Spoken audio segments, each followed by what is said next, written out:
샬롬, 여러분의 변함없는 선한육 공동체 김용희 목사입니다. 오늘 말씀은 여호수아 24장 14절에서 18절 말씀입니다.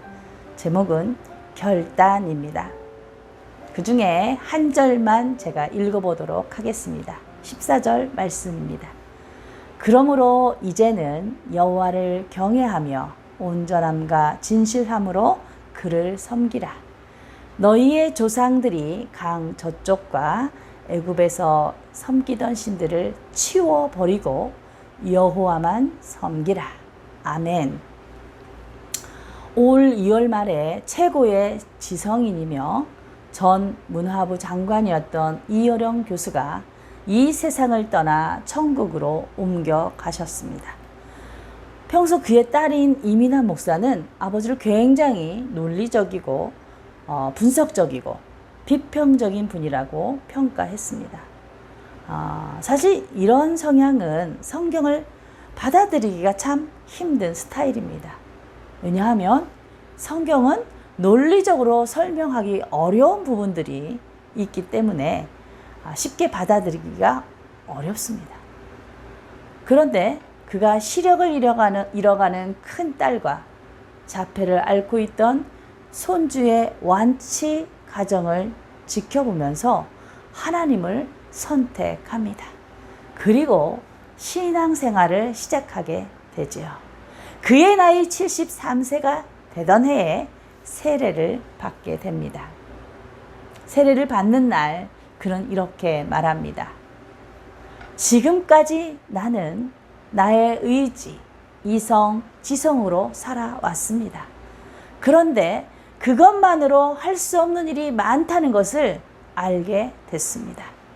사람들이 잘 모르는 것들이 있는데 그 안에 또 다른 세계, 영적 세계가 있다는 것을 여러분은 알아야 합니다.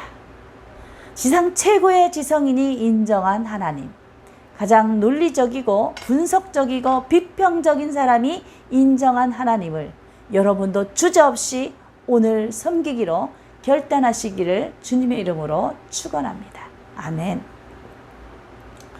오늘 본문의 내용을 간략하게 살펴보자면 모세의 뒤를 이어 이스라엘의 지도자가 된 여호수아가 이제 하나님의 명령에 따라서 가나안 땅을 정복하고 각 지파들에게 인원수에 따라 땅을 분배한 뒤에 자신의 남은 삶을 정리하기 위해 이스라엘의 모든 지파를 세겜으로 모이도록 합니다. 어떻게 보면 여호수아가 마지막으로 이스라엘 백성들에게 하는 유언의 시간이다 라고 볼 수 있습니다. 이스라엘 백성들을 불러 모은 여호수아는 온 힘을 다해 마지막 메시지를 선포합니다. 그가 많은 이야기를 했지만 결론적으로 그가 하고 싶은 말은 딱 두 마디였습니다. 여호와 하나님만 섬기라. 오늘 너희가 하나님을 선택하고 결단하라. 사랑하는 여러분, 그런데 좀 의문이 생기죠. 이스라엘은 이미 하나님을 선택했고 하나님을 섬기기로 결단한 백성들인데 굳이 이런 말이 필요할까요? 하나님을 섬기는 것 같지만 섬기지 않는 사람들, 하나님을 선택하고 결단했지만 여전히 다른 것을 보고 있는 사람들을 우리는 너무 보고 있습니다. 오늘 이스라엘 백성들도 하나님을 잘 섬기는 것 같지만 잘 섬기지 않았어요.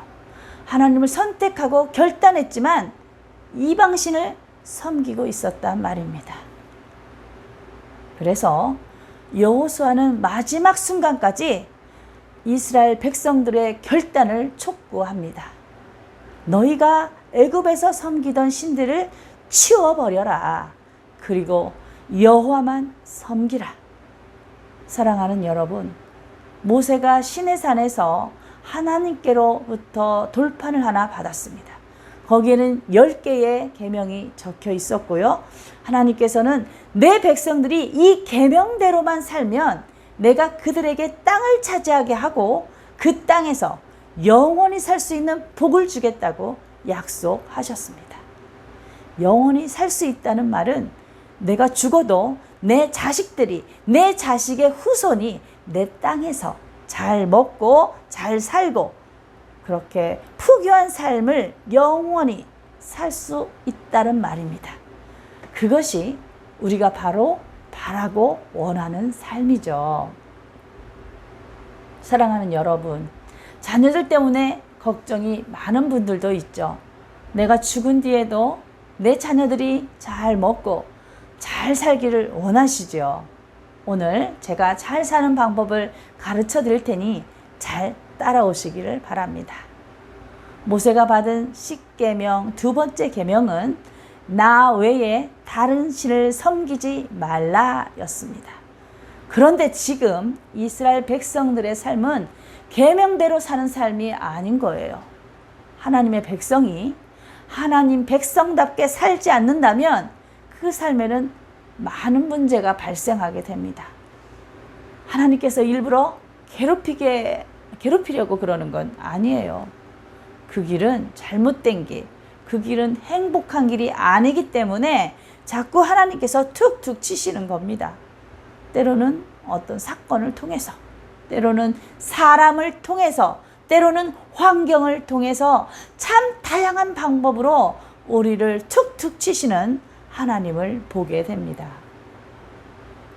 만약 여러분 중에도 하나님이 나를 툭툭 치시는 것 같다, 이런 마음이 들어온다면 오늘 여러분은 결단하시기 바랍니다.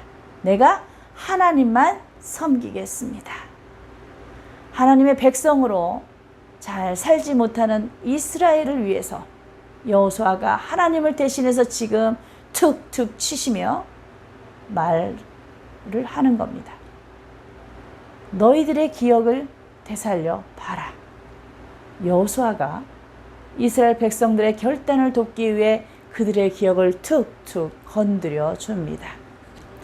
애굽에서 너희를 이끌어내신 분이 누구냐? 광야에서 너희를 보호한 분이 누구냐? 전쟁에서 너희를 승리하게 한 분이 누구냐? 나와 내 집은 오직 여호와만 섬길 것이다. 너희도 너희의 기억을 되살려보고 이제 다시 결단하라. 기억이 되살아난 이스라엘 백성들이 결단을 하게 됩니다. 우리가 결단코 여호와를 버리고 다른 신들을 섬기지 않겠습니다. 이스라엘 백성들에게 애굽에서의 생활은 상처와 아픔뿐인 삶이었습니다. 애굽인보다 이스라엘의 인구수가 너무 많이 늘어난다는 이유로 방금 태어난 내 자식을 빼앗기고 그 자식들이 강에 던져지는 것을 지켜봐야만 했습니다. 그곳은 부모로서 자식을 지켜낼 수 없는 곳이었어요. 뿐만 아니라 하나님의 선택받은 백성들이 하나님의 성전이 아닌 애굽의 신들을 섬기는 신전이나 궁전을 짓는데 동원이 됩니다. 아침부터 저녁까지 쉴 틈을 주지 않아요. 심지어 공사에 들어가는 벽돌이나 지푸라기 같은 재료를 주지도 않으면서 너희가 알아서 해결해서 공사 기한까지 완성시키라고 합니다. 조금이라도 불만을 갖고 대들기라도 하면 온갖 욕설과 채찍과 폭력을 행사하는 통에 찍소리도 못하고 살아왔던 비참한 삶이었단 말입니다. 그래서 그들은 여호와 하나님께 부르짖습니다. 우리를 살려줄 분은 오직 여호와 하나님 뿐이십니다. 미래의 희망이라고는 기대할 수 없었던 삶 속에서 그저 하루하루 죽지 못해 살고 있던 이스라엘을 하나님께서 끌어내어 주셨습니다. 출애굽기 3장 9절 하나님은 말씀하십니다. 내가 너의 부르짖음을 들었고 그들이 너를 괴롭히고 학대하는 것을 내가 보았다. 혹시 여러분 중에 이런 비참하고 고통스러운 삶을 살고 계신 분이 있다면 꼭 기억해 주시기 바랍니다. 하나님께서 여러분의 부르짖음을 듣고 계십니다. 하나님께서 여러분의 고통, 괴로움을 보고 계십니다. 하나님만이 여러분을 도울 수 있습니다. 오직 여호와 하나님만 섬기겠다고 오늘 결단하시기 바랍니다. 또 이스라엘 백성들은 광야에서 어떻게 살아남았는지를 기억하게 됩니다. 구름 기둥과 불 기둥으로 낮과 밤을 지켜주신 하나님, 반석의 물과 목마름을 채워주시고 만나와 메추라기로 충분한 영양을 공급해 주신 하나님의 놀라운 역사를 이스라엘 백성들은 하나씩 하나씩 기억해 냅니다. 신명기 29장 5절 모세가 말합니다. 주께서 너희를 40년 동안 광야에서 인도하셨을 때 너희 몸에 옷이 낡아지지 않았고 너희 발에 신이 헤어지지 아니하였다. 사랑하는 여러분, 지금까지 어떤 삶을 살아오셨습니까? 자식 때문에 죽지 못해 살아왔고 평생을 일해왔지만 손에 남은 것은 하나 없고 지금도 나의 미래가 두려워 잠도 제대로 이루지 못하고 있는 것은 아닙니까? 그럼에도 불구하고 여러분의 삶을 다시 한번 기억해 보시기 바랍니다. 그 힘든 광야 같은 삶 속에서 여전히 살아내고 있다면 절대 혼자가 아니라는 것을 알게 될 것입니다. 작자 미상의 모래 위에 두 발자국이라는 시의 내용을 제가 잠시 들려드리겠습니다. 나는 꿈에 모래 위에 두 발자국을 보았다. 하나는 주님의 것이고 하나는 나의 것이었다. 그리고 뒤를 돌아보았더니 군데군데 한 사람의 발자국만 있는 것을 보고 나는 깜짝 놀랐다. 가만히 생각해 보니 그때는 내가 가장 아프고 가장 견디기 어려웠고 가장 비참하게 슬픈 때였다. 그래서 나는 옆에 계신 주님께 물었다. 제가 주님을 가장 필요로 했을 때 주님은 어디에 계셨습니까? 주님이 말씀하십니다. 모래 위에 있는 한 발자국은 내가 가장 힘들고 어려울 때 내가 너를 나의 등에 업고 걸은 나의 발자국이다. 사랑하는 여러분, 하나님을 섬기기로 결단하시기를 축원합니다. 아멘. 마지막으로 이스라엘 백성들은 전쟁에서 우리가 어떻게 승리하게 되었는지를 기억해 냅니다. 하나님께서는 이스라엘을 애굽에서 데리고 나오면서 약속을 하셨습니다. 내가 너희를 적과 끓이 흐르는 땅, 가나안 땅으로 인도해 주겠다. 막상 애굽을 나와보니 그 땅은 이미 마련된 땅이 아니고 이스라엘 백성들이 하나씩 하나씩 정복해 나가야 하는 땅이었어요. 싸우려고 보니 평생 노예 생활만 하느라 어떻게 싸울지를 모르는 거예요. 전쟁에 필요한 무기도 제대로 갖고 있는 게 없어요. 한 번은 모세가 가나안 땅으로 12명의 정탐꾼을 보냅니다. 정말 우리가 그 땅을 정복할 수 있는지 어쩐지 알아보기 위해서죠. 이제 그 땅을 정탐하고 돌아온 사람들이 백성들 앞에서 보고를 합니다. 그 땅에 우리가 가보니 그 땅의 사람들이 얼마나 장대하고 거대한지 우리는 메뚜기 같답니다. 그곳에 갔다간 우리 다 죽는다는 겁니다. 그 말을 듣는 이스라엘 백성들이 모세를 원망하며 밤새 통곡을 해요.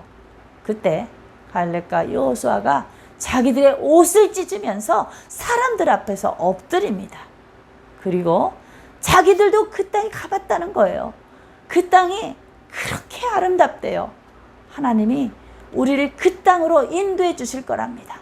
그리고 그들은 우리의 밥이래요. 여호와께서 우리와 함께 하시니 두려워하지 말랍니다. 사랑하는 여러분, 12명이 똑같이 같은 땅을 봤는데 10명의 사람들은 우리는 메뚜기 같아서 그 땅에 가면 다 죽을 거라 말하고 단 2명은 그들은 우리의 밥이다. 하나님이 함께 계시니 두려워 말라 라고 말을 합니다. 하나님을 섬기기로 결단한 사람들은 이렇게 삶의 태도가 다릅니다. 우리가 살아온 지난 삶 속에서도 앞으로 살아갈 삶 속에서도 우리는 계속 전쟁과 같은 삶을 살아갈 수밖에 없습니다. 맞습니다. 상대는 우리보다 강하고 우리는 메뚜기 같습니다. 그러나 사랑하는 여러분, 하나님이 우리와 함께 계시면 상대는 우리의 밥입니다. 절대로 우리를 이기지 못합니다. 아멘. 아멘. 여호와 하나님의 동행하심으로 가나안 땅을 정복하고 이제 그 땅의 주인으로 살고 있는 이스라엘 백성들은 여호수아 앞에서 다시 한번 결단을 합니다. 우리는 결코 여호와를 버리지 않겠습니다. 다른 신들을 절대 섬기지 않겠습니다. 아멘. 이제 저는 말씀을 정리하고 마치려고 합니다.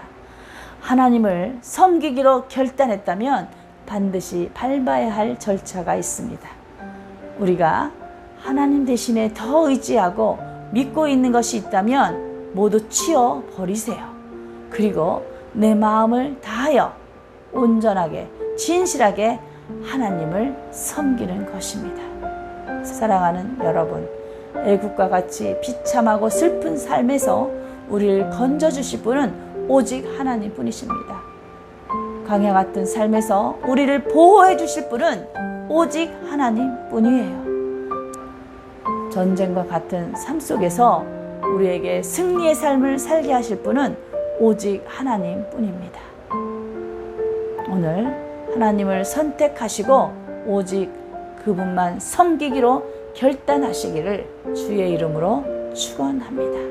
기도하시겠습니다.